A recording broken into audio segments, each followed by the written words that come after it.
کہتے جیسے علم کی تاثیر سے زن ہوتی ہو نازن، کہتے ہیں اسی علم کو ارباب نظر موت۔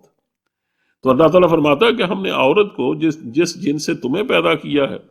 اسی جن سے عورت کو پیدا کیا۔ اب رہی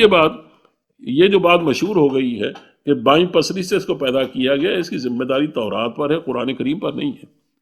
قرآن کریم میں تو صرف یہ ہے، بلکہ قرآن کریم میں تو تشبیہ کے انداز میں ذکر کیا گیا ہے عورت کا، اور ایک حدیث تو بالکل واضح ہے جس میں اور غالباً بخاری کی حدیث ہے جس میں یہ بتایا گیا ہے کہ عورت بالکل یعنی پسری کی طرح ہے،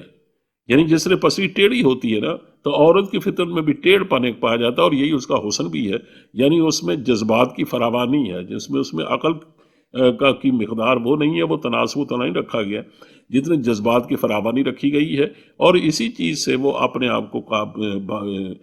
یعنی واجب القبول بناتی ہے اپنے شوہر کے لیے یا اپنے بھائیوں اور بہن بھائیوں کے لیے۔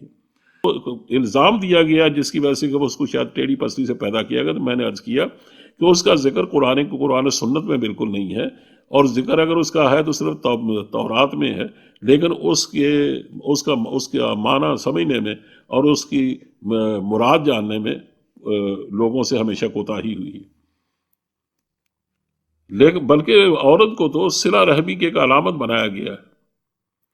یعنی چونکہ وہ ماں بنتی ہے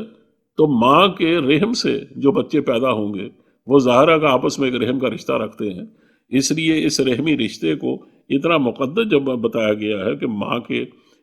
پاؤں تلے جنت رکھی گئی ہے، کہ تم اگر چاہتے ہو جنت کو حاصل کرنا تو اپنی ماں کی خدمت کرو۔